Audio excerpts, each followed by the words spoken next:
What is up, guys? How are you? Thanks for tuning in. So, today I'm gonna bring you guys into one of the biggest and probably most confusing franchise ever, the Fate universe. I will go through my explanation of chronological order and releasing order approaches, and also talk about the universe of this story. To begin with, this series, yes, it's almost as confusing as the Monogatari series, but don't be afraid. I'm gonna simplify it for you guys. There's a timestamp down here for you guys for better guidance. The main Fate series, the alternative timeline stories, and the whole Nasuverse. The main and most famous series was created by Type Moon in 2004, and it was originally a visual novel which has three different main storylines, which is the Fate Route, the Unlimited Blade Works, and Heaven's Feel. The first storyline that get animated was the Fate Route, aka the Saber Route. The Fate Stay Night 2006 was animated by Studio Dean, and it is followed with another movie on 2010, the TV reproduction, which took the second route of the story. Following on 2011, another special OVA was released. This is an animated short OVA by Studio Lich, distributed along with a release of Carnival Phantasm, a parody of Fate series. And the story is about the second Tokyo Holy Grail War, which is the original concept for Fate Stay Night. So this is basically a fan service and a video that promotes the game and a depth of what the original series looks like. Around the same time, Studio Ufotable picked up Type Moon offers and animated the Fate Zero series, which served as a prequel for the fifth Holy Grail War, Fate Stay Night. Unlike Fate Stay Night, Fate Zero was an adaptation from a novel written by Gen Urobuchi. Undoubtedly, Fate Zero brings in a lot of new fans who were interested in this universe, and hence we have the Unlimited Blade Works series, where our main character heads for the second route of the story, which brings us hardcore fans of the third route into rage, because Heaven's Feel is the route where everything is revealed, the darkest route among all three of them, and surely Type Moon hears, and therefore it brings us the Heaven's Feel series in three movies, which is the Prestige Flower, the Lost Butterfly, and the Spring Song. All of the theme songs were sung by Aimer, and I will just revise the releasing order for you guys.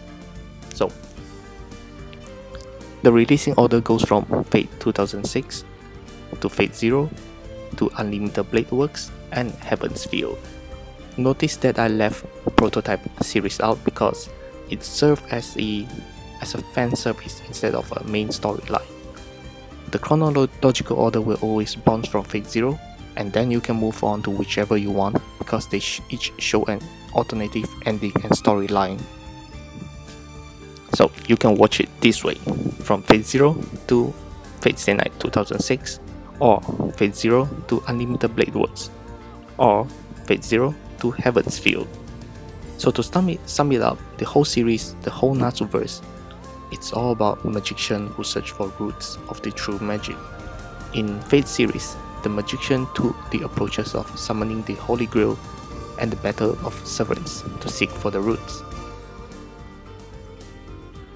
That is for the main series, so it's not as complicated as everyone thinks. If you are into the alternative timelines, we have Lord El Mello series, which is a side story version, a sequel of Fate Zero characters. To make it clear, this is a non-Holy Grail approach of magicians who use different approaches. For instance, magic ritual, taboo, sacrifices, and so on to seek for the roots. So this is the way to enjoy it. We have the Lord El Mello Rail Zeppelin Grace Note, the OVA version, followed by a 13-episode season. Additionally, we will also now introduce one of the series who got animated from one of the most well-sold games on the Steam, the Fate Extra series, the Fate Extra Last Encore to Fate Extra Last Encore Illustrio Tendo Setsu. So please don't freak out when you see a lot of sabers or character that looks like saber, because they all have different position, name, class, not to mention like abilities and everything. Basically everything is different. In addition, we have the Cute Magical Girl series, the Fate Collide Prisma series. In this series, we have an alternative timeline where cute girls are fighting for survival. Yes, it's not as lighthearted as you thought. The naming was a bit confusing, so I'm gonna lay it out for you guys. As you can see, the Collide Prisma Ilia, the Ilia 2Y, 2Y Hertz, and 3 Ray, and followed by the movie Seka no Chikai. This is the prequel of what's going on, but watching it doesn't affect the knowledge or excitement of the series, and it doesn't really matter if you watch it before or later. And yes, there's an upcoming movie about it coming up soon, which is supposed to be end of this year. I'm not sure yet because there's no official news at the moment. And you think we're done? No, not quite there yet, guys. Just bear with me for a few more minutes. We will now move on to one of the best mobile game adaptation of all time, the Fate Grand Order series. The Fate Grand Order series is where the main characters has to travel to different timeline dimension while battling different servants to retrieve the Holy Grail. So this is how it looks like. You go from Fate Grand Order First Order to the Moonlight Lost Room, followed by Absolute Demonic Front Babylonia, and then to the upcoming latest movie, The Divine Realm of the Round Table, Camelot Wandering. So in this series and in this timeline, you will see a lot of familiar faces appearing as something very different or playing something or a very different role, because it's originally from a gacha game and all of them have different stories, different background, which is very interesting. And now let's talk about something more light-hearted. These are the Carnival Phantasm Comedy Parody Crossover series, where all the characters are actually alive. So we have Carnival Phantasm Ilia Joe, the X season, the Hibichika special. You might not be familiar with some of the characters because they are from the other series of the Nasuverse, which is Tsukihime and Kara no Kyokai. Speaking about light-hearted comedy, we mustn't forget the Emiya Gohan series, where a peaceful life actually occurs for everyone. And by the way, they share some real good cooking recipe here. Coming close to the end, we will talk about the other series of Nasuverse. The Nasuverse is huge, and there's Tsukihime, Kara no Kyokai, the Fate series, and of course the Mahotsukai no Yoru.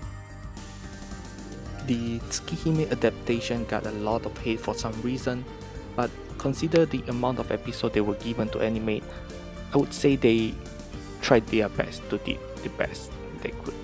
So anyway, it is an original adaptation from the visual novel made in 2001, and it is the first game ever created by Type Moon. So I would highly recommend you guys to try to read and play around it. And of course we have Kara no Kyokai, definitely one of the most underrated series ever, and it is animated by Ufotable, and yes, they're about magician too. And this series music were composed by Yuki Kajura, and all of the songs were sung by Kalafina. I would highly recommend you guys to watch the Tsukihime and of course the Kara no Kyokai, because all of the characters is gonna be much related with the Fate series and so on, and you will appreciate how much effort they put in creating these characters and backgrounds. Hi guys, so that's it for today. I hope it makes you guys feel more easier to go into like this huge series, because it's not as well, I mean it is confusing, but yeah, it is a very interesting series and everything's related. So yep, till next time, take care, thank you.